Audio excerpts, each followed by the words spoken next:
I wasn't going to introduce him to you.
wanted to stay out and hang out in the back.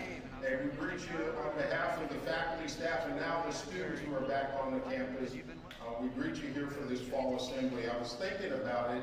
It was 113 days ago we were all in this room right now doing our award ceremony, recognizing the superior performance, if you will, of individuals across the campus, both on the faculty and the staff. And here we are right now getting ready to start the next school year, academic school year, with a lot of excitement, a lot of things that have gone on. A lot has gone, if you will, the water under the bridge during that time from May the 1st until the day. And one of the things that comes to mind for me is what happened on the 4th of July. And many of you know what I'm getting ready to talk about, but it was not such an exciting time, if you will, from it being a happy time here in West Texas, here in San Angelo, and the communities around here. While we did not experience the devastation, if you will, on this campus, there were a lot of families that were affected here in San Angelo. There were a lot of families that were affected across Tom Green County. You could go into Kerrville and Kerr County, and you could see the things that had taken place there. And in fact, just last night, I was watching the newscast where parents were talking to our state senators about the loss of their children, their daughters who had been at the Camp Mystic. And it brought back a lot of painful memories to some degree, but then, if you will, from the ashes of that, the rose that came out of that was a community support that was extended, if you will, literally worldwide.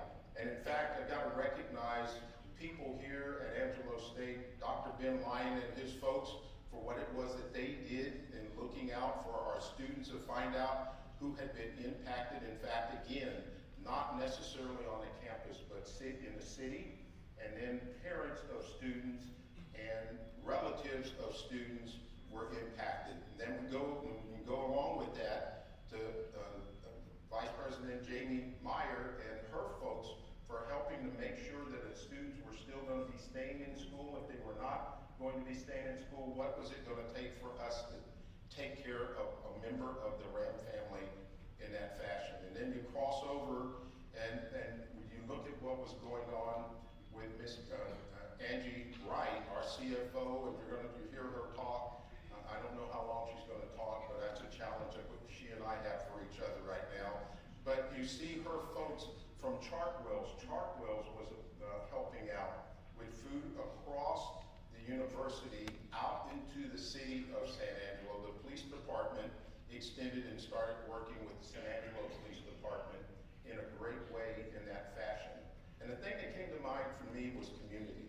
It's part of our core values. It's one of the things that we do, and I would say we do it quite well.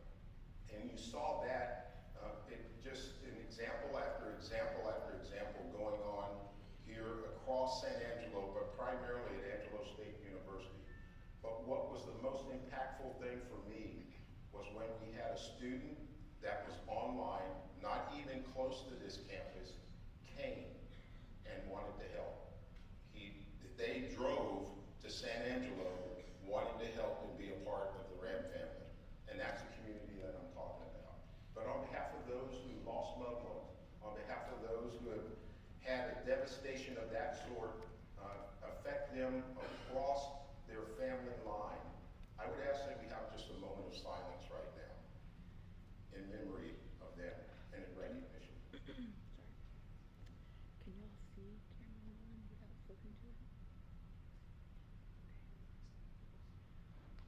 Thank you very much. Appreciate you. Again, this is a great day for us here at San Angelo and Angelo State for sure. All of the things that should go right will go right. I've got this clicker in my hand, and we'll see if this all works right. I want to open up my time with you, just reminding you what our mission is all about, what our vision is all about, and that mission being that we produce, if you will, a product, and that product is a human being. That human being is a student here, that's soon to be a graduate of here at Angelo State University, such that they can go anywhere in the world and be competitive, and not only be competitive, really be significant and impactful in the things that they do with our mission statement. That happens to be part of what all of us have to do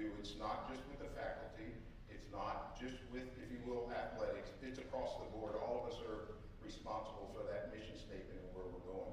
The vision statement, we'll talk somewhat about that right now, but get into it in just a moment after one of our speakers. But that vision statement speaks to where we want to be by the end of this decade in 3 different areas, in the education and the economics. And really, when you see about the culture, we saw that culture once again on July the 4th and beyond after that. But again, it's about being here in this community, impacting what is going on in the state of Texas, and then from a global side, you see the vision that we have right now. Our core values, I've already talked to you about those. The one usually that I talk to you about is significant, and that's what I share with a lot of the students and their parents when they're sitting in this room deciding whether or not they want to come to Angelo State. And the good news about that is that we have a freshman class, we have a total number of people coming to Angelo State that exceeds where we were at last year. And we ought to be excited about that right there. Some of the other speakers will no doubt talk about that from a different perspective, but then it's all good what we see there. But the community is where I'm at right now, and the community that we have to see how we get those freshmen in here. I know Dr. Lyon and his folks, I know James Reed and his folks. I know a lot of you have been helping to get freshmen into classes. I was out here this past Saturday, and my story was I watched mom and dad carry everything in for a student who was sitting down. And that's where we're at right now with the students that we have coming in. But the core values are the core values, and this is where we're at. I put this picture up here that you see, and with us all being in the Janelle Center, and more importantly, where they're at on the Stevens Arena, and that's all of our graduating class from last year. And one of the different colleges that we have. Now, some of you might be able to see or recognize what's going on there, but that's what this is all about. When it's all said and done, you see those freshmen come in, you see the students come back. I was talking to one of the speakers that's going to be up here in just a little bit. I gauge when we're ready by the number of cars that are in the parking lot. I can come in here at 7 o'clock, and right now it's about 20% full. We'll come in here by tomorrow, it'll be about 50% full. You come in around here on Sunday, it's going to be about 99% full, because all of the students are going to be back here, the staff's going to be ready, we're ready right now, professors are going to be there. But I want to share some things that have happened during the time that we went through last class year and this summer. This 89th legislative session that we had was phenomenal for us. It was probably the best session when it comes to resourcing back into the university that we've ever had. I know Dr. Topliff will talk to you about some of that, but the fact of the matter is this was very positive and impactful for us, and what are the things that we want to do into the future and what we can do and have something done right now. So the legislative session was good. Many people know about Senate Bill 37 and how that is going to affect what we do with our faculty senate. I'm standing on the stage telling you I don't believe it's going to have that much of an effect on what we have been doing before and where it is that we're going to be going in the future. The faculty senate will run like the faculty senate did before. We will have to answer to some of the requirements that the Texas legislature has put on us through the Board of Regents. We've already done that, and we're good to go. And so I would say that all is good here at Angelo State University. It was that way before, and it'll be that way moving on into the future. The academic and athletic accolades that we have to talk about, and again, the other speakers are going to talk about it, but they're off the chart. And it's quite impressive. Matter of fact, they're still rolling in, talking about last semester and last academic year for the things that have happened here at Angelo State University.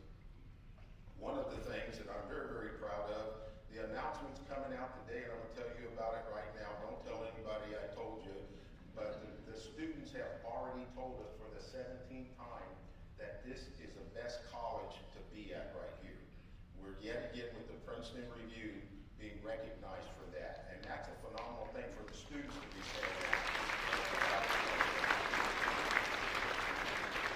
We have a lot of construction that is going on and will continue to go on here. We're trying to mitigate the opportunities for it stopping you from getting around the campus, but I'm just telling you that has been something that has been big for us us and important for us. As a matter of fact, when you walk this mall, and you walk it from Centennial all the way down to the Massey residence, and you see what has taken place, some of it you don't even realize what's going on. Below ground, we're completely removing the old boilers, the old water coolers, the old everything, and bringing in new equipment here into Angelo State University.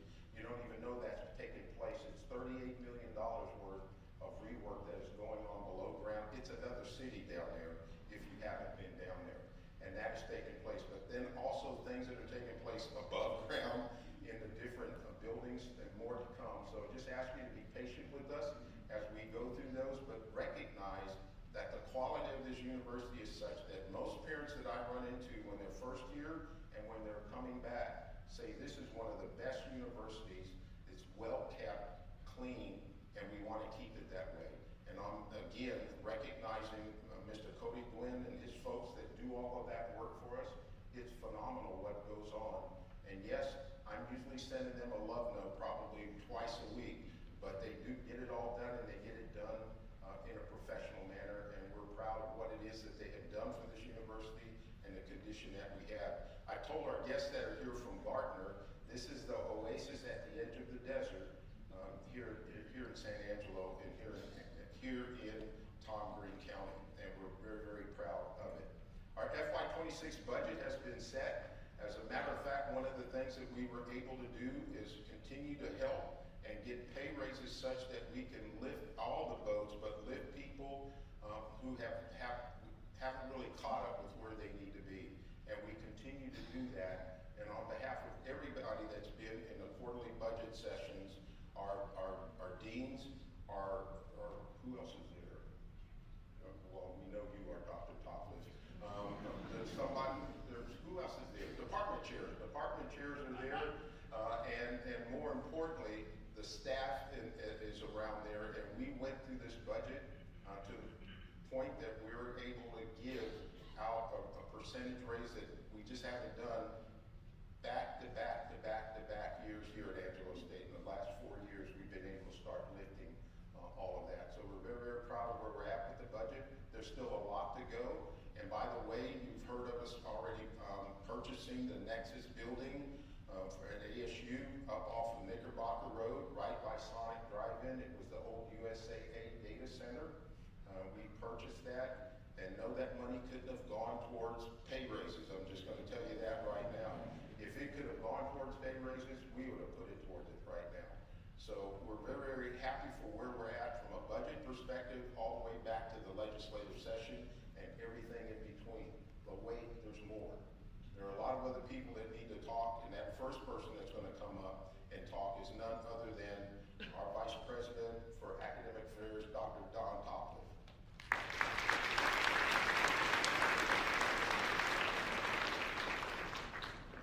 Thank you, President Hawkins. You know, this beginning of the year, people ask me, so are you ready for this? And I tell them it's just like riding bulls. You don't ever get ready, it just comes time. And so that's where we are, and the time has arrived, and it is great to see students back on campus. So I want to spend a few minutes talking about things that have happened in academic affairs. There's not enough time in the 5 minutes that I've been allotted to talk about everything, and so I hope that nobody gets your feelings hurt about this, but here we go. So obviously we've had some leadership changes over this past year. We have two brand new deans, the Dean of the Archer College, Dr. Katie Lyman, who is sitting over here, and then also a new Dean of the College of Arts and Humanities, Dr. Sergio Ruiz, who is also sitting over there. So we're excited to have them on our campus. They bring tremendous experience in leadership to our campus, and we're looking forward to that. We also have two deans that are interim, one for the Norris Vincent College of Business, who is Dr. Chuck Peer. Dr. Peer told me that he would only be here for 20 months, and I told him that might be extended. He said then he would need a divorce attorney if it went past 20 months. So we'll try to take care of that. And then the College of Science and Engineering has an interim dean. We won't take care of the divorce. We'll take care of getting a new dean so he doesn't have to get a divorce. How about that? Okay. So Dr. David Bixler has agreed to serve as the interim dean of the College of Science and Engineering as we search for a new dean. We also have 9 new department chairs. Dr. Rasik Koch, who is the department chair in engineering. Dr. Mark Hama, who is English and modern languages. Dr. Trey Hollick, who is in physics and geosciences. Dr. Carlos Flores in education. Dr. Tony Bartle in political science and philosophy. Dr. Amy Murphy in curriculum and instruction. Dr. Cody Scott in the Department of Agriculture. Dr. Connie Kelly, who is in visual and performing arts. And Dr. Benjamin Brochikowski in communications and mass media. So let's give all those new folks a round of applause.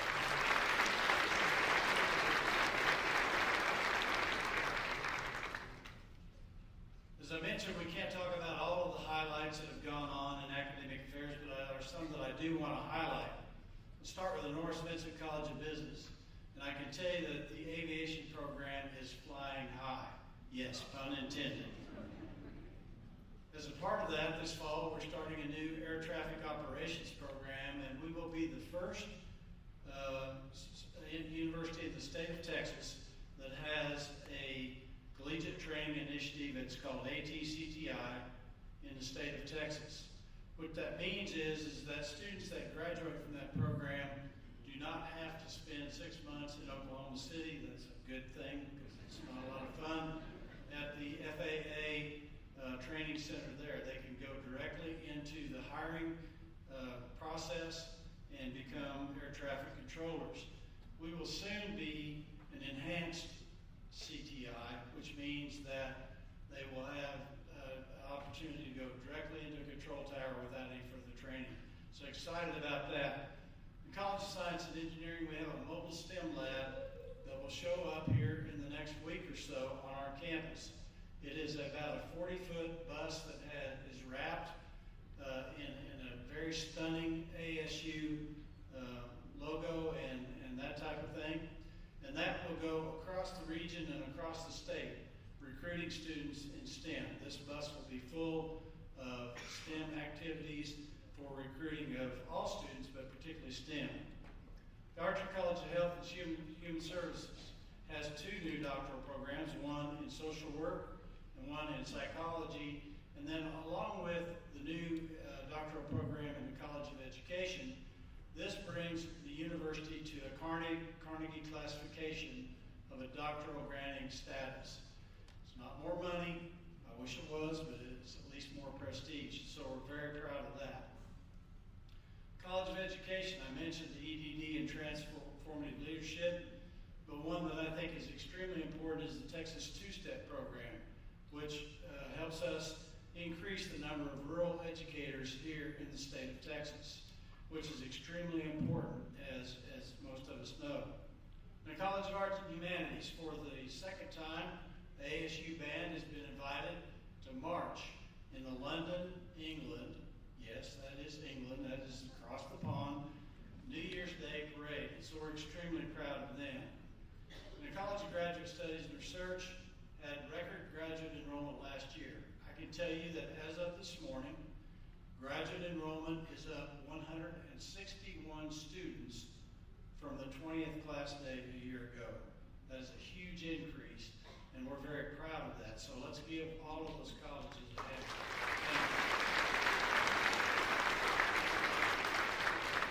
The President talked about the legislative session and how good it was to us. And so let me just give you a couple of things that happened there. We've got a $5 million over the biennium, $2.5 million a year to stand up a Center for Excellence in Artificial Intelligence.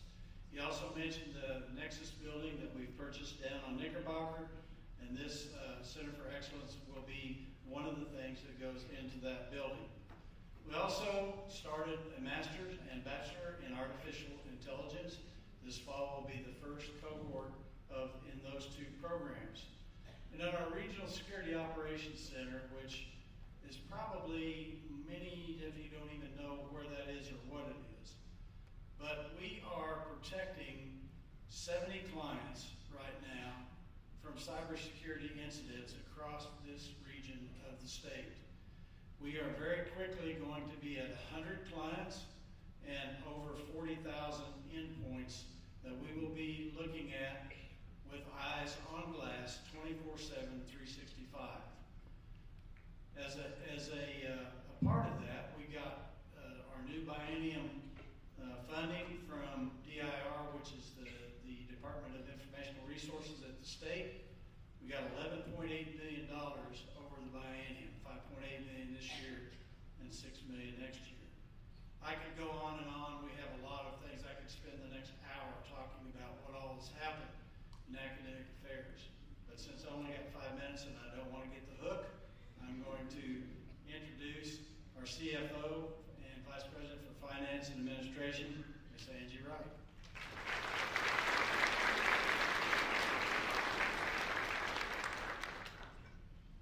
Thanks, Don. It's really great to be here. But like you said, we've got 5 minutes and I've got a bed. So in the past year, the Finance and Administration Team has led significant advancements in campus facilities, security, and technology at ASU, focusing on safety, modernization, and enhanced user experience.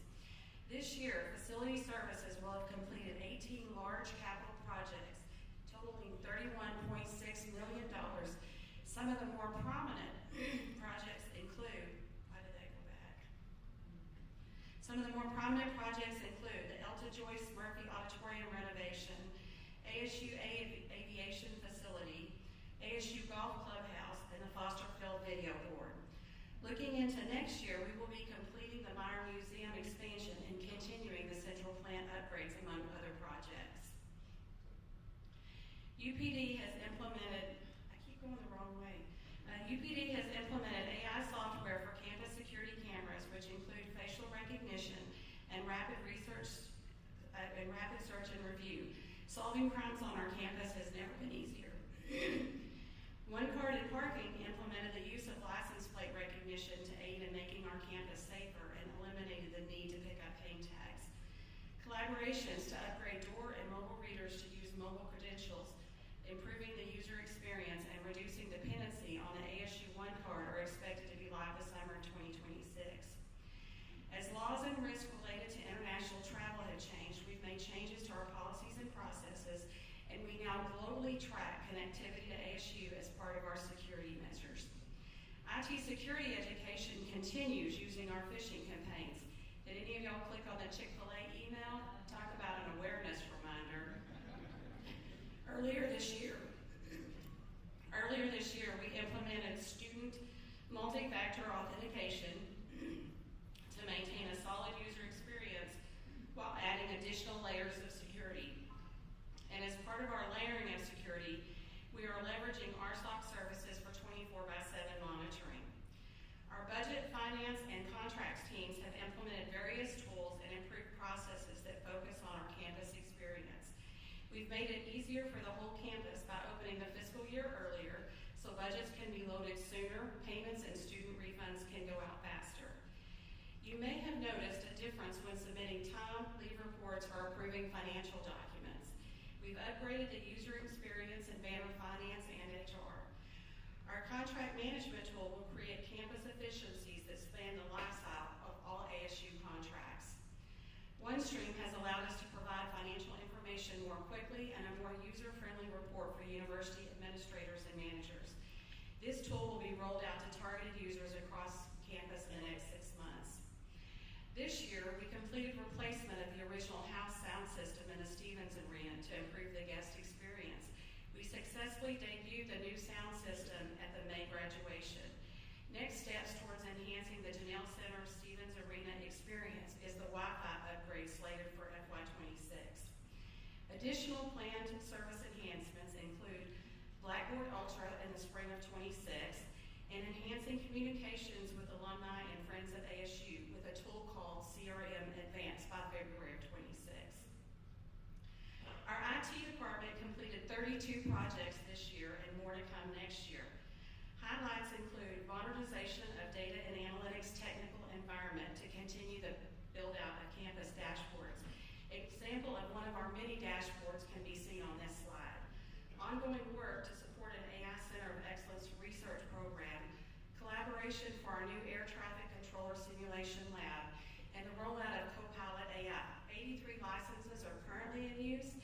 Copilot Chat is being the most used application. As we excitedly kick off this new year, the F&A team is looking forward to being there to collaborate with you and support the financial, physical, technical, and security needs of the RAM family. Go Rams! And now I would like to introduce my friend and coworker, Dr. Ben Lang. Thank you all. I'm so excited to be here with you. Not only the energy that's in this room, but the energy, there was a clap for making time, but the energy that happened yesterday when you student movement with all the parents and students who were here. And so that has just been really incredible because as we move into the academic year within student affairs, that provides us a level of support that helps to drive us because we really work to curate the co-curricular student environment so we can help students connect to community, feel genuine care and concern, and also have opportunities to lead and serve. And so we not only did that really well last year, but we hope to elevate the student experience. And it really all kicked off last summer, 2024. The great work that admissions did in welcoming new students and getting them here to the university was continued on through new student orientation. We hit records with a number of over 1,460 students, and that's not even counting the parent or family members who attended. And the energy that happened throughout the summer was carried over, and that momentum went into Rambunctious Week, when on day 2, we had over a third of our new students go out into the city of San Angelo and live our ASU community values by engaging in service projects. We also capstoned that week with a new tradition at the Housley Tower. And that capstones the student journey as they head in to the new year, and then when they graduate, they'll do the same thing their senior year. And so we know that there's been great things. Already mentioned some of the awards that we've received as a university, but we know our students love what we do and how we serve them. Just this week, the ASU Vet Center received notification that they won the VERA Award by the state of Texas for the excellence that they do.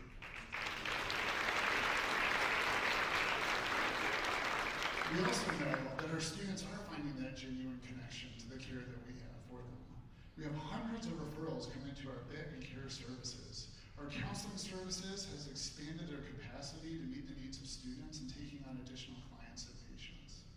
And our student disability services is nearing the 1,000-person mark and making sure that our students have the accommodations they need to be successful inside the classroom and outside the classroom. And our students are also highly engaged. Our competitive club sports program continues to thrive. We've had the opportunity to hire 2 new head coaches, one for shotgun sports, and then we received an endowment so that we could have a coach for our handball team. And our Greek life students are also doing great things. They're giving thousands of community service hours, raising tens of thousands of dollars towards worthy causes. And that's really been led by the Kappa Sigma fraternity. Not only did they work to bring a group of veterans here who were Navy SEALs to parachute in at our baseball game in the spring, but that event, combined with all the work they did throughout the year, won them national accolades for the most service hours, military support, and funds raised per member within their national chapters. And as we think about that next generation of leadership that all of our students are really demonstrating here, that's built by ASU, we think about what can we do next for our students. How do we make sure that they have a modern experience, and how are we data informed to connect them to resources? So some of the things that we're working on is mobile credentialing for our students so that they can have their ID right in their palm of their hand with their phone, that they check into our different events that we have throughout campus using Ramport, and that there are going to be communities built out in Ramport so that they have additional connection with their peers. We also are integrating AI tools into our student leadership positions because we believe that leadership should be innovative, and we want to make sure that they're prepared for the modern workplace. We're also working to scale EAB Navigate across student affairs with a pilot within housing and residential life, which will really help to give us additional triangulation data points so that we can identify students who may be struggling a little bit and get them connected to resources. And so as we do that, we really want to thank you because everybody here in this room makes what we do possible, makes it a reality.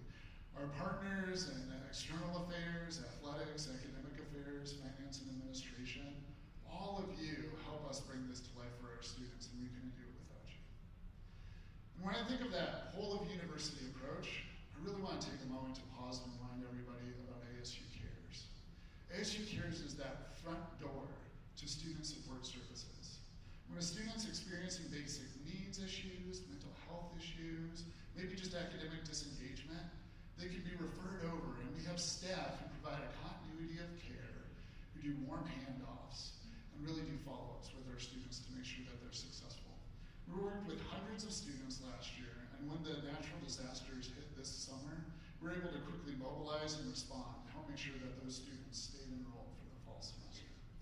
So, the one thing that I ask from all of you is if you see a student who's struggling, fill out the ASU Cares form, because they will get a response from one of our team members who will reach out to them and make sure that we're working to eliminate those barriers to graduation so that they can walk across the stage.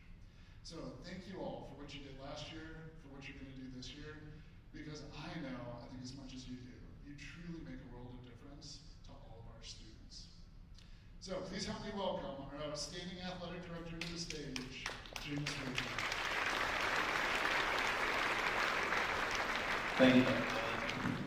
Welcome, everyone. I'm supposed to be fast, so I'll try to be fast. I think when they set this up, if you remember in the past years, I got to go first. So there was no expectations. Now I have to follow all those people. So I'm going to try to make sure that I can stand up to what they've done. But, you know, each and every year as we get a new class come in, people always talk about what this generation remembers or doesn't remember, and things that they've been able to experience, haven't been able to experience. You know, I think one of the hardest things that I think, or saddest things maybe, is these kids have no idea what it means to party like it's 1999, right? So, but as we hear about things that it's a different group, right? Everybody knows that. And I just want to applaud all of you because it's been said up here already, but as we have had different generations come onto this campus, and I've been here for, I'm not going to tell you how long, but a long time. This university has never strayed from the mission. And I think that says a lot about the people that have worked here and still continue to work here, that each and every year in record numbers we recruit, we retain, and we graduate great individuals that go out into the workplace. So kudos to you guys there. We're blessed in athletics to be able to play a part in that. We have, if I can figure this out, we have had some great things happen this past year for us, in part due to you guys and your help of supporting our student athletes, and obviously for our staff that I'm truly blessed to be able to work with. But we've had a lot of athletic accolades. You can see them up there on the board. We had 6 Small Star Conference championships last year. We had 4 teams that finished in the top 10 at the end of the year, NCAA-wise, and some other individual things are listed there that you can see. And for us, you know, those are our expectations. So I won't say it's not a surprise, but it's expected. And so it's just business as usual for us. But I want you to understand that it's not the case in a lot of different universities. We had a guy that came to us a few years ago from other universities, and he said, man, you know, we would go years without a championship. And so I don't want us to take it for granted. It is an expectation of ours, and we want to continue to provide that each and every year, and we're going to do the best we can again this year. But in addition to the athletic successes, we have had some academic successes as well, and other successes off the field.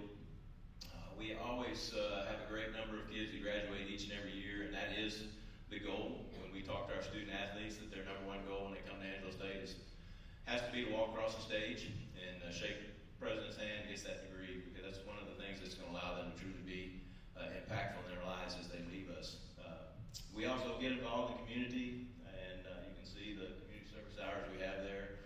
This past spring, we had 219 student athletes that carried a 3.0 or higher, and 69 of them carried a 4.0. And so we're proud of that. We're proud that our kids buy in and understand what it means to come to Angelo State and live our core values and be good students and good student athletes and good community members.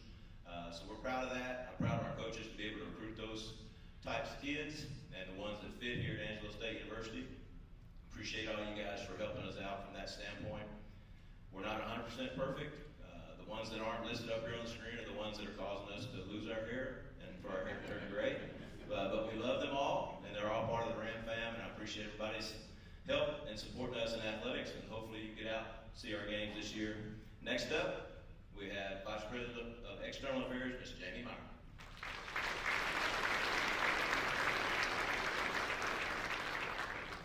Thanks, James, and I'll just start by tattling on myself just a little bit. It was about midnight last night, and I was going over my remarks for today, and I realized that I was following James, probably the best speaker on campus, Reed, and so, yeah, I might have gotten a little nervous myself. But in reality, it does make sense that your division of external affairs is at the tail end of the presentation, because what our job and our role that we're tasked with is to really be the glue, the bridge to all of the great work that you're doing here on campus.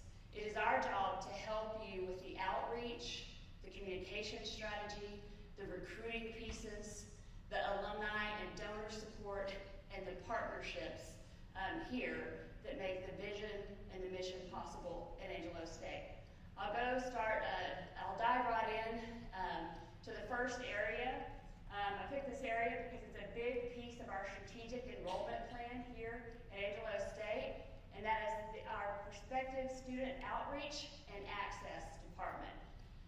We had a retirement early this year. We promoted Dr. Carrie Mikulik as Assistant Vice President to this area. And I'll keep it real direct and real brief. She was charged with get aggressive. Okay, I can use all the buzzwords in the world, but get aggressive about recruiting students here to Angelo State. We have a phenomenal product. We have a lot of scholarship and financial aid support, and we have to become the Vinay Patel, the Jeff Gersh of recruiting students here to Angelo State. One of our big research will tell you that the more kids that you can get on campus, the better outcome, the likelihood that they will have to come to Angelo State. This past year, we welcomed over 5,500 students, prospective students and families that did a prospective tour of Angelo State. We do surveys for those tours as well. All across the board, really great feedback on your facilities, your program, the look of our campus, the cleanliness of it, the friendliness, it's our culture. So we do a really good job in that area. We know the turbulence that we have had with financial aid over the last 2 years due to the federal government. It's out of our control. But I want to say kudos to our financial aid and scholarship team for getting our financial aid award letters out quicker than any of our competitors. This next year, we're going to do a lot of great work looking at our Distinguished Scholarship Awards. We've got some great opportunities. We're going to look at some strategy there and see how we can increase the affordability here at San Angelo, at ASU. Another new addition is our Scholarship Manager. This is a technology that we have needed for years. How we have managed all of our scholarships, I really don't know how we've done it. But we're excited about this technology. It should probably be implemented in the next 2 months. It has an external-facing piece to it and also internal, where it will help us award scholarships. Department chairs, it's going to make it much easier on your end, so we're excited about that. We have currently about 68 dual credit partners. Brooke Flores has done a great job with that group, and this summer we experienced the highest dual credit number this summer. The messaging is important.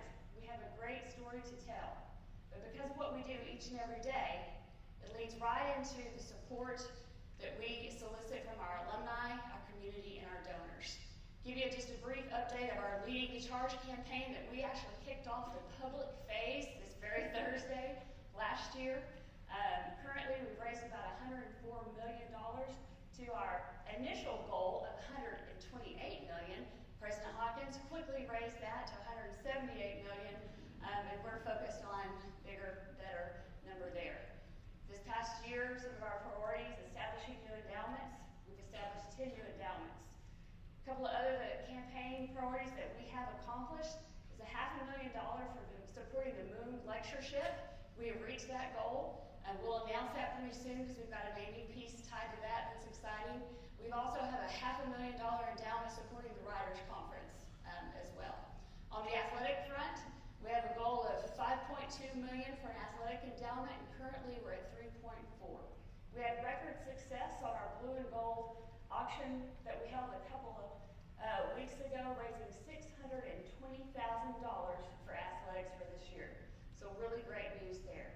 Matching milestones, we don't often have match opportunities, but they are unique, and you want to seize the opportunity when you do. We met the matching goal that we have for our FMI program, along with raising additional $500,000 for professorship supporting FMI. And again, we have another match for $1 million match for the rodeo complex that we're working to improve out near the Coliseum, and we're about 80% towards that goal. Angie mentioned our CRM system is really important to back of the house. A lot of great work is done with the frontline fundraisers, but if you don't pay attention to what happens in the back of the house and the great work that they do, it can make a difference. So we cannot wait for implementation of that new system, and we appreciate the support. All of this wouldn't happen if it wasn't for the great work that you do meeting the mission and vision of Angelo State. We have a fantastic story to tell, and we are getting better about bragging on ourselves of the good work that we do. This past year in our communications and marketing department, led by Brittany Miller, we launched a record of 25 digital campaigns. We did 750 creative projects. A lot of you are trying to push them through with the budget winding down right now. Tom Murray himself produced 177 news releases of all of the fantastic achievements that you have accomplished. Kudos. And then last but not least, I want you to take a look. We've expanded our digital footprint immensely. But if you take a look at our audience growth, our engagements, and our impressions on both our social media and our website performance, the growth there is outstanding. We're spreading our brand, we're spreading our message, and what we do each and every day, and it makes a difference. I want to share a real quick story, and this story is not about one person, it's not about one budget, it's not about one program, okay? It's about collaboration. Now, I'll be honest, it took us a little while to get everybody around the table and head in the right direction.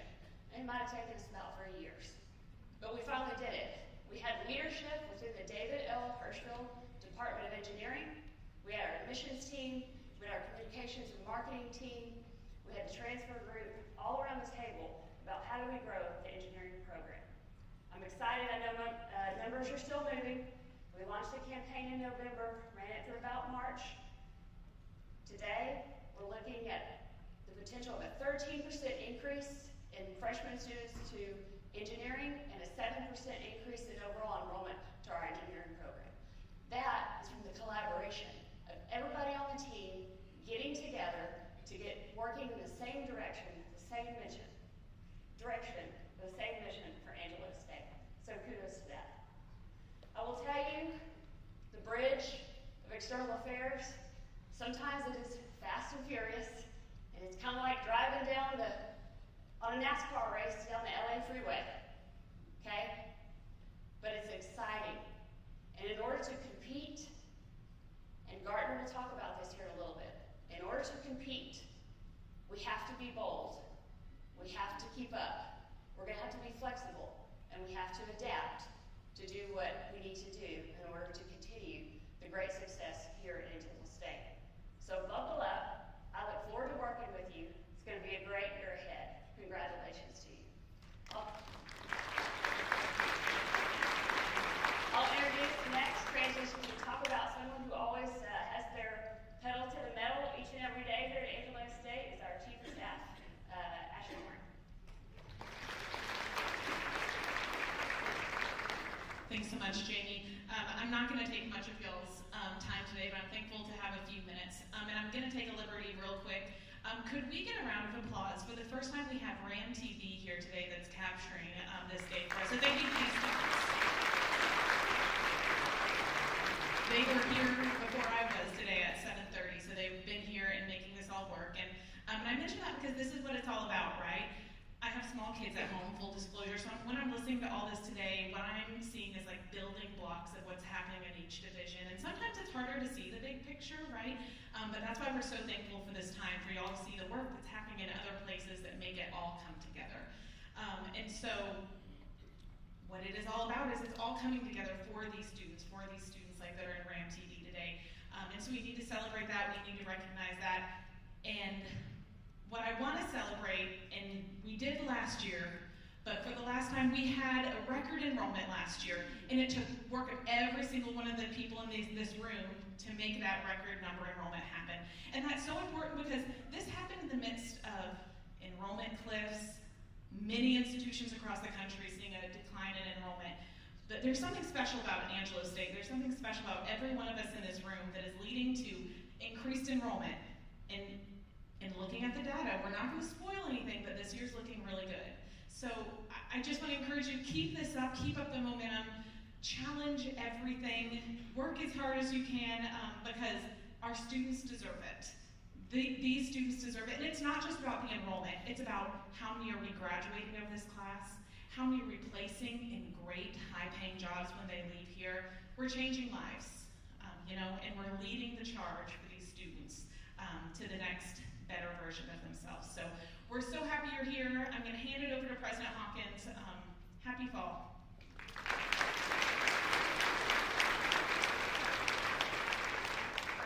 Thank you, Ashley. It's a great time again to be around. It's a great time to be here at Angelo State University, be a part of the faculty and staff and what it is that we do. I comment about it literally every graduation ceremony. The one thing that we are interested in doing is changing family trees for our students and their graduates, and as graduates here, and what that impact is for their family. I had the opportunity, Jamie mentioned about Gartner. By the way, JR started talking about this student athlete that came here and said, we never win championships. So I asked him, what team, what university did he come from? And he said the Dallas Cowboys. So that's but Jamie was talking about some of the things that happened here because of you and what that does for our students and how we're connected that way. And I've had the opportunity to work with one of the partners here at Gartner, a couple of the partners here at Gartner, and they asked me about the vision statement, and I told them that we want to be known as an innovative university by the end of this decade. And then Kathy asked me what goes after that, because by the end of the decade, I mean, we're just right around the corner in being there. And I said I didn't quite know yet. So she offered me this book called The Innovative University. And I started reading it, and it sounded very familiar to a book that I'd also had before and read about the innovator's dilemma. And I asked her about it, and she told me the individual who had written the book.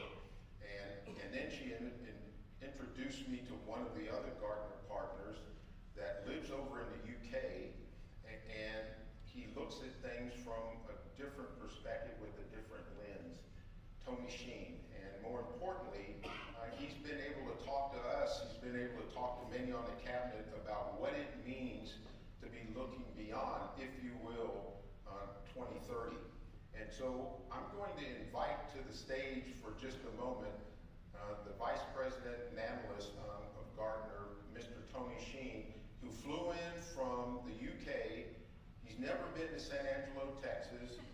He was looking for sheep and longhorns and horses here on the campus. He hasn't yet found those. We're going to take him out to the MIR so he can get that taste of that.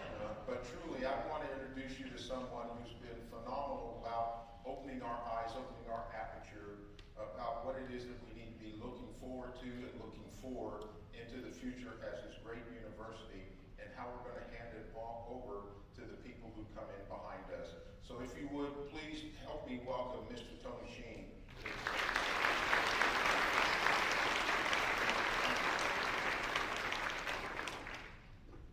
Well, thank you so much for those wonderful warm words and for the wonderful warm welcome that I've had as I've arrived here yesterday, and I've met some of you, and I've seen the lovely faces here today. Today we're going to build on what you just heard by trying to reflect on the future. And I choose those words quite deliberately because we know the future hasn't been invented yet. We know there are choices that we need to make. And for all of us individually, as well as an institution, we have an opportunity to reflect, to change, to think about what the future might be, and to build on the great things that you've all achieved already. And in reflecting on this session, I asked myself the question, well, is it possible to predict the future of education? I've been with Gartner about 5.5 years.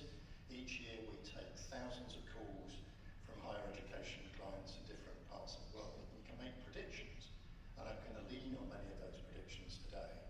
But is it possible to predict?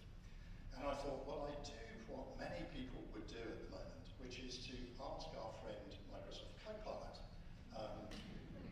to create a vision of what the university is going to look like by 2035. And this would have saved me a lot of work.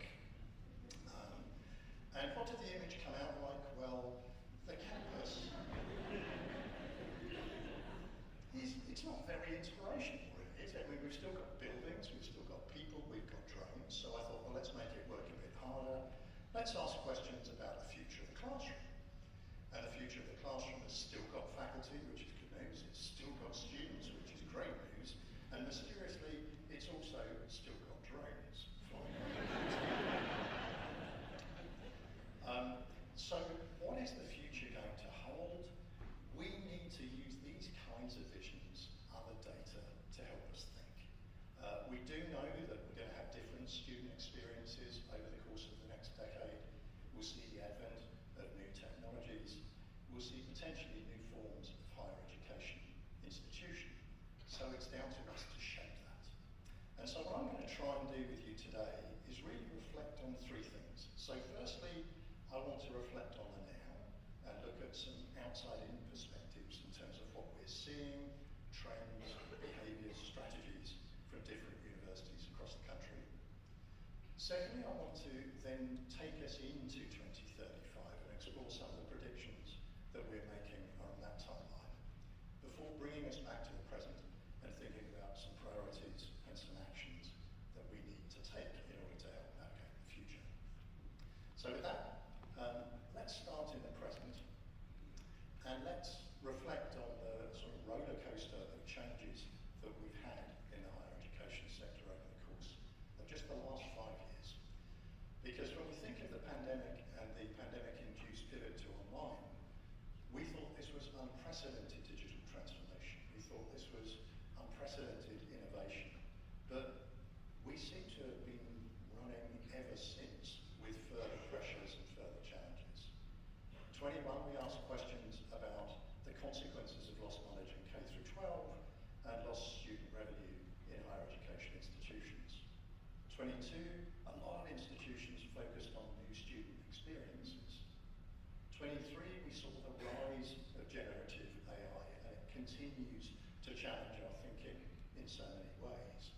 And of course, this year, a real immense amount of disruption, polarization, because we kind of have a very interesting situation where some have money and others don't. So that leads to a very competitive and strange evolving education marketplace.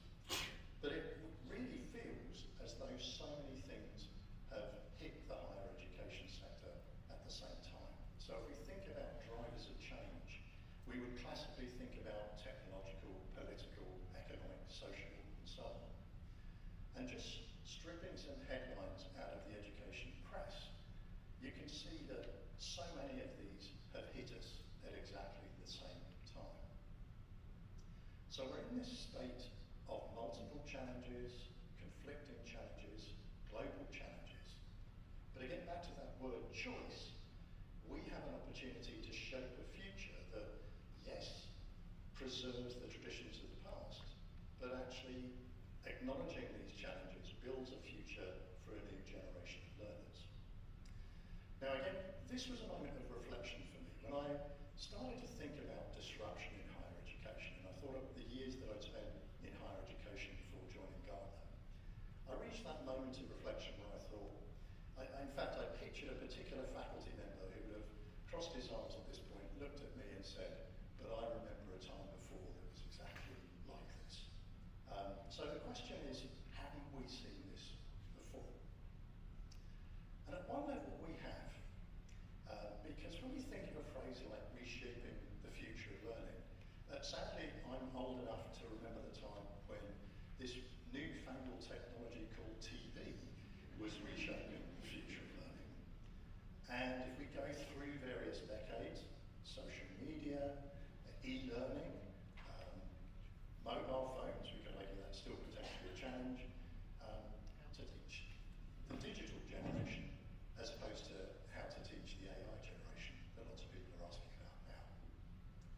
And similarly, just last week, I saw someone in the press using the phrase, we're in the middle of the biggest educational experiment in history.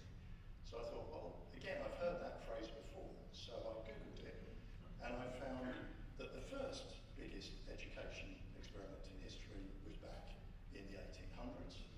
And as we carry on through, in the 1960s, with MOOCs, they were going to completely disrupt education in 2012. And of course, the pandemic and where we are now. So, is this experiment any different? Well, of course, you've guessed the answer to that, otherwise I wouldn't be here. But my belief is it is, because if I think of some of the past disruptors, MOOCs, the metaverse, mobile phones, iPads in the classroom, a lot of them were actually impacting the operational side of education. We're delivering through a different channel.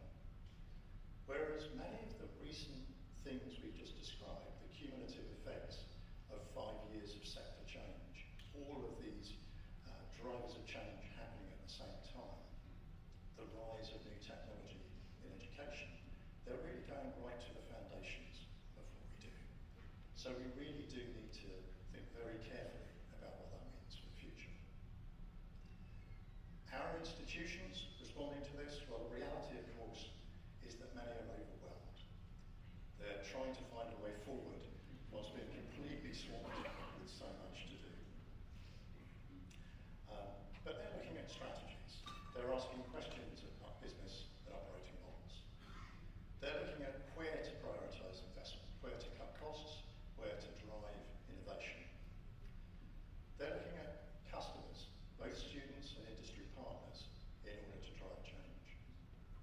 They're looking at teaching, research, operations, and indeed the culture, trying to motivate people to be energised to change, to be energised to reinvent, despite the kinds of challenges we've seen over the last few years.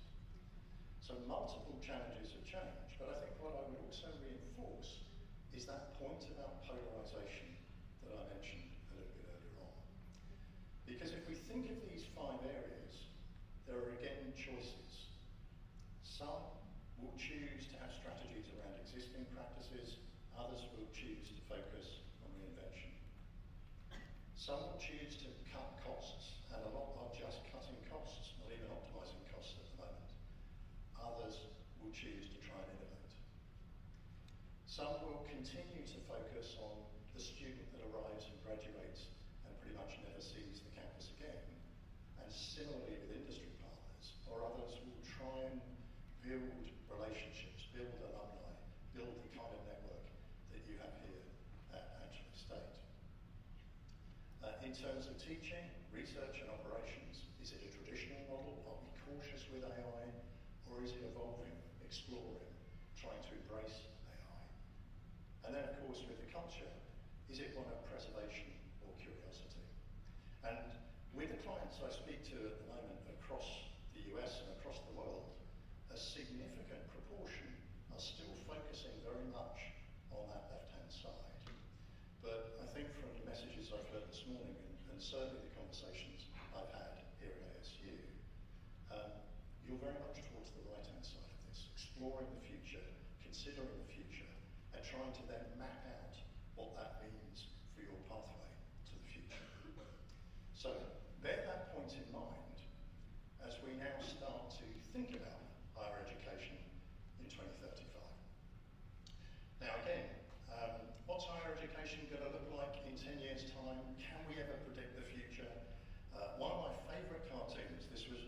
by a French cartoonist in the late 1800s, was predicting what school would look like in the year 2000. And you can see that it took maybe till the pandemic, but finally we reached the point of professors ingesting their knowledge into a machine, learning technologists distributing this knowledge, admittedly via wires, into the heads of these highly motivated students. Again, if we start thinking about how that may change, we can already start to imagine the AI professor, the AI tutor. But equally, we have to think quite carefully about the rise of AI models, and indeed ask ourselves the question, at what point do we need to be training those models? Do we need to be guiding those students in the years to come? Excuse me. We need to consider an evolving education landscape. And so one of the tasks that we carried out a couple of years ago, we updated last year and are updating at the moment, was a review of the education landscape. And what we did was we looked at about 170 or so different visions of the future, 40 or so different scenarios, and aggregated together the words they used about the future. And to some extent, bigger the word, more frequently it was used, it's a little bit disappointing. You know, we end up with things we already know about. So personalisation, a lot of online learning, more efficient energy use on campus, skills-based agenda to support lifelong learning, internationalisation strategies with a lot of online connected to that, balance of cost and value, and the sort of trilogy of artificial intelligence, virtual reality, augmented reality to deliver experience. But even with this vision, the question, of course, compared to where we all are now, is, well, how would we get there? If this were what higher education was like in 2035, how would we get there? How would we compete? How would we choose to differentiate? And so, what I'd like to do with you now is explore 4 things that we know will be relatively, excuse me, relatively stable over that next 10-year horizon. Because we will have a higher education sector, we will have teaching and learning, we'll have research, but we also need to think about our business model and then explore that evolution over the course of that next 10-year period. So with that in mind, higher education in 2025, what are we seeing? We're seeing a fragile facade. This is a picture I took in Berlin in Germany last year. The minute I saw it, I thought this characterises so much of what we see in a lot of higher education institutions at the moment. Great marketing, great messaging, not always great resources behind. And again, I think you have a potential and a significant potential advantage in this particular area. But I think there are threats to the sector at the moment. Colleges in financial peril, the whole challenge of the demographic cliff, the questions about whether the public is losing confidence in the degree and in higher education more generally. We also have the challenge of the finances. We did a survey of CIOs across the States in the first half of this year, and by far away the number 1 priority was driving financial efficiency. So very much a short-term focus. But the challenge that that creates is that as we move to 2030, we expect the sector to become quite polarised. We expect different kinds of institution to emerge. And we think that because of 2 distinct dimensions. So on the one hand, credentials. Are we going to carry on with the degree, or are we going to increasingly see the degree disaggregated into skills-based credentials? And of course there's a position somewhere between those 2 extremes as well. And similarly, when we think about artificial intelligence, is it going to sustain what we do now and help us to do it better, or is it fundamentally going to disrupt? Now, depending on which of these 4 quadrants plays out, we see the rise of very different styles of academic institutions. Still have a classic university. We may see elitist research-based scholarly universities. But the interesting competitors are those there on the right-hand side.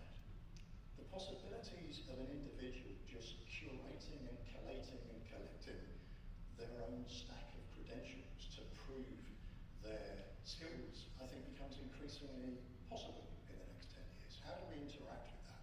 How do we validate that in some way, shape or form? And of course, in the bottom right, we also have the rise of jobs U. Very strong skills demands from industry, very big opportunity to pattern match to those, very different of university. So as we look to the future, 4 different styles of university playing out, where are we positioned, how do we differentiate, how do we avoid being stuck in the middle, I think is one of the key questions. And then as we move to 2035, we end up with a far more democratized, a far more competitive education sector. Because of the demographic cliff, there'll be lots of interest in institutions targeting new learners in different markets with new models, more online, more blended, and so on.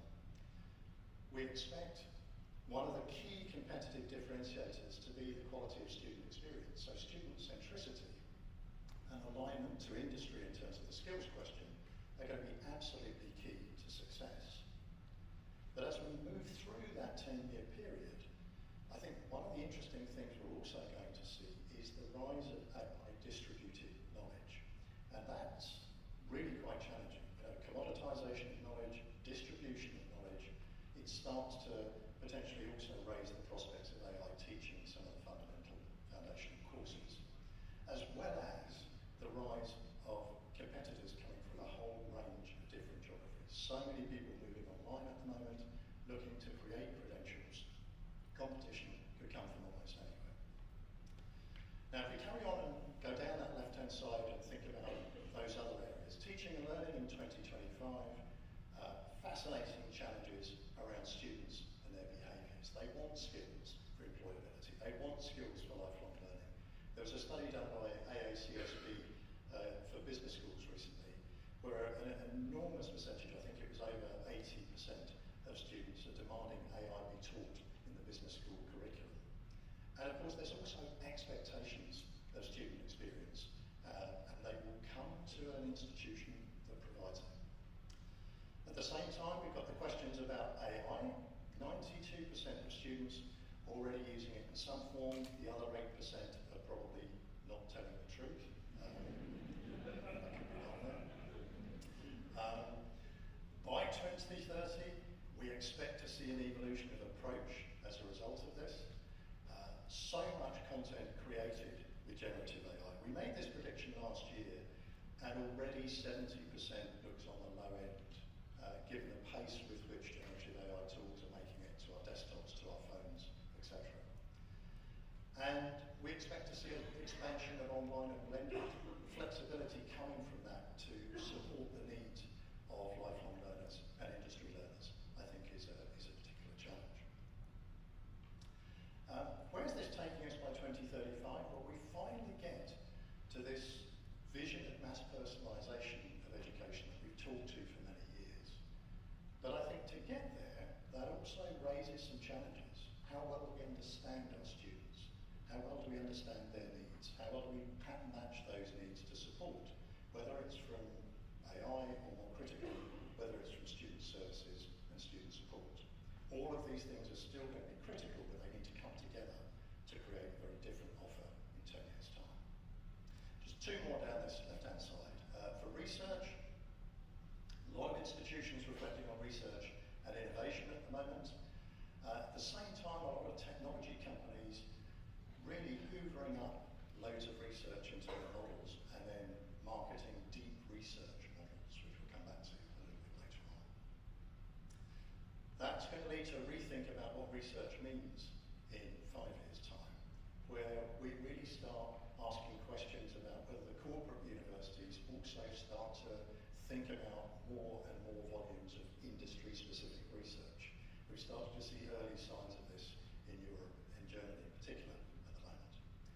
And I think we also get to a very interesting junction where, given the volume of research being carried out by AI companies, and given they'll still be selling products, how much do we trust the outputs of the deep research models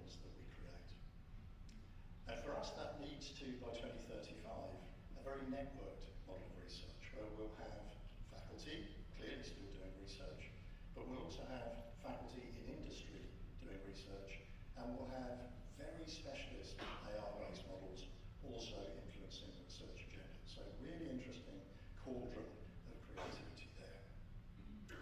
And then that brings us to the question of how a university will operate moving forward. Well, for 2025, as we're doing, I think, here today, it's a voyage of discovery. So board-level reviews of strategy, of financial stability, real search and curiosity for new markets and new opportunities wherever they may lie. And then by 5 years' time, there'll be a real focus on redirection, starting to acknowledge that AI is one of the most critical technologies that we have, but also starting to combine those degrees and micro-credentials to create that flexible path for a much wider group of lifelong learners. And I think one of the reasons that's so important is the decay of knowledge in industry is going to accelerate as well. The rate at which we need to top up skills and help reskill and upskill the workers of local industry, I think, is going to be intense. But of course, we have to think about that differentiation. So many universities going in the same direction. What do we stand for? How do we differentiate? Is going to be one of the most important things to bear in mind. Now, to summarize this little section, there's a lot to do. It's easy to map this out, and this is towards a vision of the future that's reasonably predictable. But not all universities will make it to the right-hand side of this diagram. It's important at the moment to rethink how we're delivering teaching, learning, research, the evolution of work, the university itself. It's also important to acknowledge the risks. Not all of the things I've described are good. There are significant risks to the future quality of teaching and learning and research, and indeed individuals in work. So it's a time to very much think about reinvention.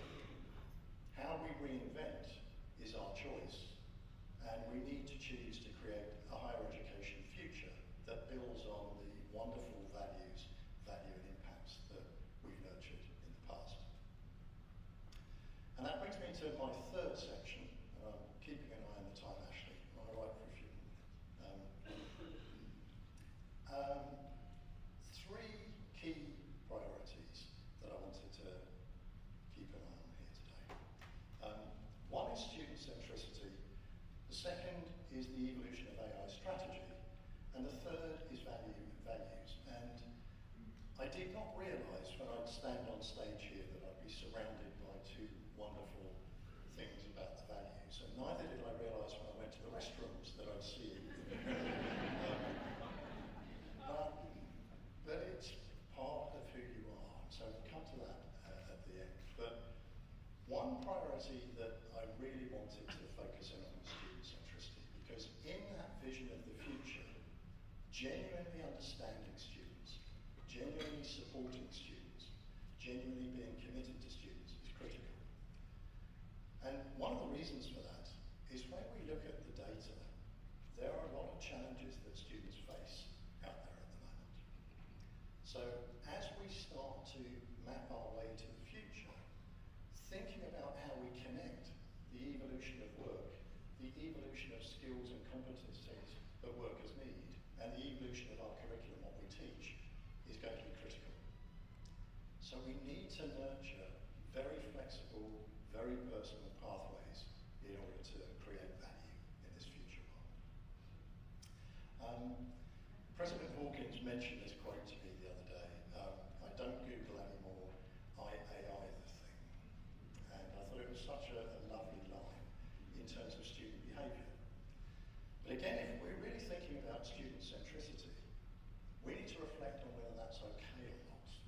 We need to think about where appropriate AI use comes from and how we build AI literacy in our graduates.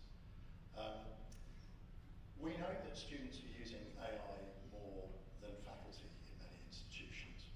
And I think the challenge of this really came home for me, I think it was last year that I did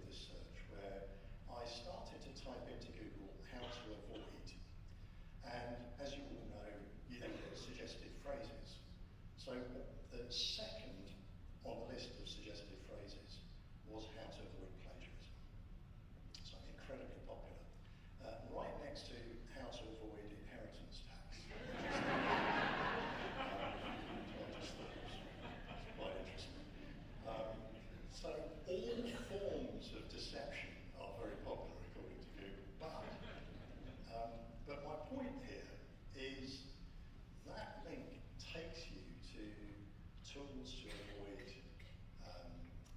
AI detection, etc. And for each AI detection tool that moves, suddenly we get a response in terms of students. We really do have to think about how we teach in the future and how we manage, yes, the positive side of AI, but also some of the risks. And then I think the other thing that we must not forget is how we create both digital spaces to learn, because I think a lot of our work in the future will be digital, but also remember the joys of a physical library. There's a lovely piece of research that talks about the benefits of deep reading, the way in which it builds critical thinking, self-reflection in a way that skimming or reading in short bursts does not. There's something about libraries. I used to manage a library as one of the departments I managed, and it was always full. It was always full of people, and irrespective of how we change libraries and how they evolve, there's still an appeal for a space that brings people together and that connects them to knowledge, and I think that will continue.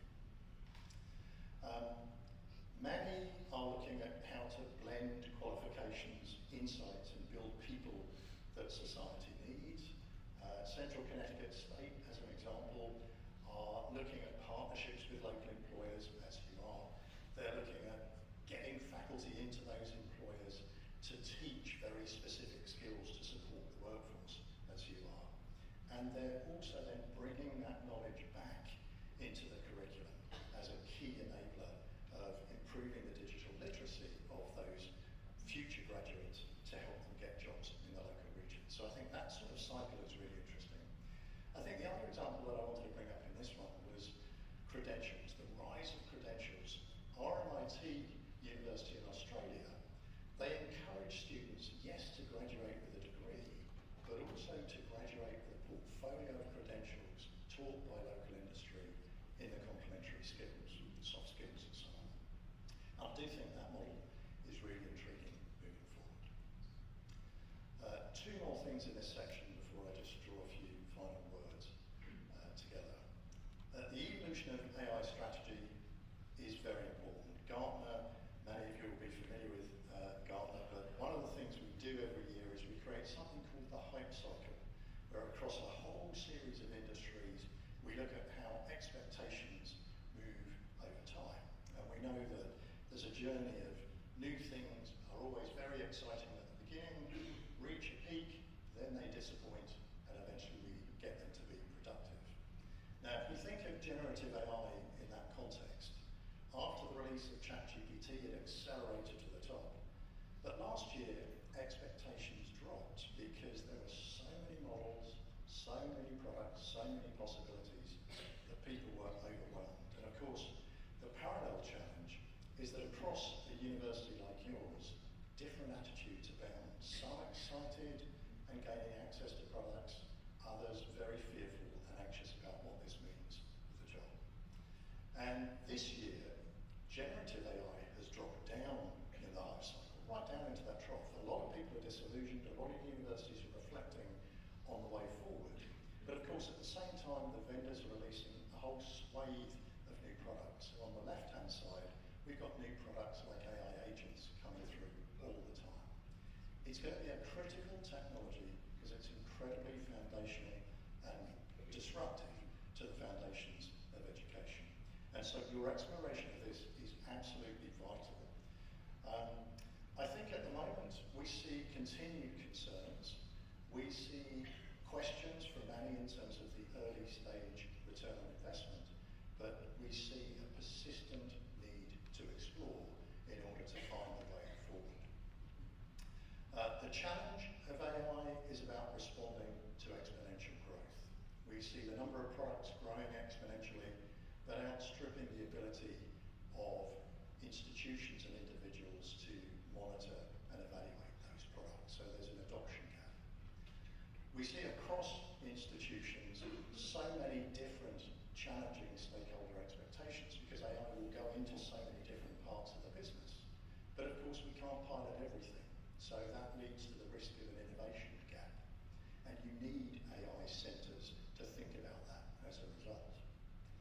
But I think perhaps the most challenging exponential growth that I'm seeing at the moment is the exponential growth of AI-generated information, which is starting to outstrip the ability of us as humans to absorb it. And that leads to a learning gap. And it reminded me of a quote that I heard many years ago: we're drowning in information at the moment, but starved of knowledge. How in that little grey zone underneath the orange line do we develop the right user skills for our students, for our faculty, for ourselves? How do we preserve human insight as opposed to machine generated? Which models do we choose to trust over the course of the next 10 years? I think these are critical decisions. And of course, we're seeing the rise of these deep research models that I mentioned a little bit earlier on. I couldn't resist sharing some quotes on this. There was a big headline about the end of search, the beginning of AI research models and deep research quality. And there were two different faculty that commented on this. One of whom said, I was quite impressed. I would have been satisfied to see something like it from a beginning PhD student. And then a different faculty member said, it's designed to produce the appearance of research without any actual research happening along the way. So I did like that. These technologies will be a key part of our future. Don't worry about the detail on this. I raised the point of AI maturity. This is a model that we've got for AI maturity, purely to illustrate that evolving AI maturity is going to take time. And I think at the moment, the most important thing to do is to reflect on what we've learned from, my goodness, nearly 3 years since the release of ChatGPT. What is our new ambition within our own particular context? What are the use cases where we see it applying, and again, what do we learn from those? And how do we connect and collaborate together in order to move our AI strategies forward? And that brings me really to the last thing that I'm going to talk about here today, which is the need to focus on value to students, value to industry, but also the values that you hold as an institution. Just last week, this was released in terms of talent strategy, the need to build the workforce for the golden age. And if we look at some of the headlines within that, the industry focus, the need to develop lifelong learning, the need to have the right kinds of systems, the need to be accountable for what we create, and to be flexible and innovative are very strong calls to action. Connected to it, though, it did remind me of a quote from the President of Ireland a few years ago, where he talked about the challenges of an increasingly market-driven orientation to education. What happens if we view academic courses just as economic units? You take this, you pay the money, you get a credential. It takes something out of the equation. And so, as we look to the future, I think it's important to build credentials and industry focus, but to also remember so much of what we've talked about this morning. The quality of a university in terms of teaching and research and student centricity is really vital. So the future evolution of an education institution demands that we focus on trusted, validated content, but it also demands that we focus on human knowledge, critical thinking and judgment, because we'll still need to develop that in 10 years' time. And as we start to bring these two boxes together, we need to focus on how faculty can continue to inspire, continue to challenge, continue to cultivate creativity, appreciation of the arts and so on, in order to build critical thinking and judgment. And at the same time, always be very deliberate in terms of what we share with the machine to support quality learning pathways in the future. Wharton in Pennsylvania, in Imperial College in London, both looking at simulations as a very strong focus in their future teaching strategies. And around the AI context, Wharton talking about research and prototyping is a very strong phrase of how they're evolving towards the future. But I think the key headlines around the future here are that just consuming content isn't going to be enough. We need to think about new modes of teaching that inspire, that engage, that simulate moments and opportunities to practice in an academic context when we can, before we have to make critical decisions at work. But along that journey, we need to inspire and build better humans rather than just efficient machines. And that brings me to ASU, because I think when we think about focusing on value and values, and when I look at the conversations I've had and the website and what I can see, it's clear that you have a wonderful ethos here. You have the right kinds of aspirations. You're trying to deliver that blend of knowledge and real-world experience to really help equip students for the journeys that lie ahead. You're expanding, you're exploring new opportunities, but critically, this word values is embedded in so much of what you do. And I think what really struck me as I looked at the website and as I've met you is a number of universities talk similar language to this, but yours is the first that has used the word family as a key part of what you do. And it has that family feel, and that's a wonderful opportunity to help you move forward. So the choice moving forward for a university is whether, as one university proudly said to me last year, you're back to 2019 and you're happy about it. So they were delighted that students had come back to campus, the revenue had come back, they were fine in their mind. Or whether you want to truly embrace this opportunity to explore the world's largest ever education experiment. And for me, it feels as though you're very much on the right-hand side of this dimension. You're doing some great things. You're incredibly diverse in terms of the way you look at the challenges of the future. You bring different perspectives to so many different things that you explore. And you have this ambition to ignite creativity, harness the power of discovery, collaborate, and bring the future to life. So I think my last slide is to really encourage you all to embrace this opportunity to lead change. It is an incredibly challenging time. It's a time of disruption that's not going to finish. It's a time of intense competition. It's a time where AI will give us very intriguing new directions. And we can choose to think of this as a moment where the glass is either half empty or half full. And if we want to be concerned, this is a time of uncertainty and hype. It is a time where there are very few best practices, very few clear leaders, and very few clear directions. But that therefore creates immense opportunities to develop new education models, to embrace new technologies, to explore and to evolve. So embrace these unprecedented opportunities. I wish you well with the future, and thank you very much.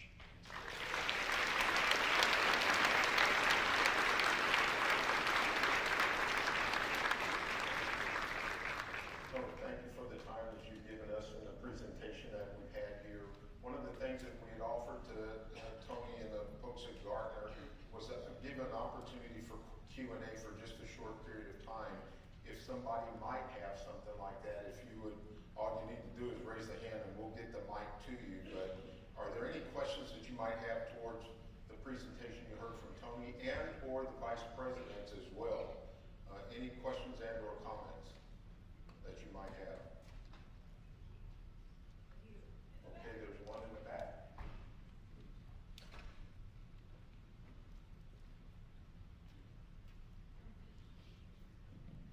Thank you for that wonderful presentation. It's very informative. I'm wondering, you spoke a lot about university students. How about those that are right behind them in high school right now? How about our youth and the direction they're moving? What does the university of the future need to do to get those students here?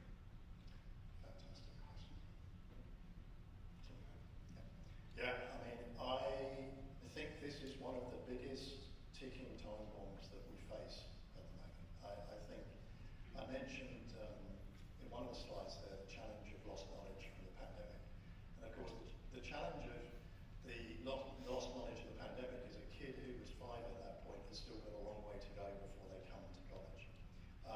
So I think the K through 12 sector is only just waking up to things that we would have talked about in the higher education sector 10, 15 years ago. Those institutions that are going back into the sector, are trying to draw those students forward, are trying to actually create foundational programs for K through 12 and ensure some extra pathway through, I think are starting to make the right moves. But I think it's an immense challenge and an immense opportunity. So I think you're right to call out the problem. Alas, I don't make great answers for it, but I think you're right to identify it. Any other questions and or comments?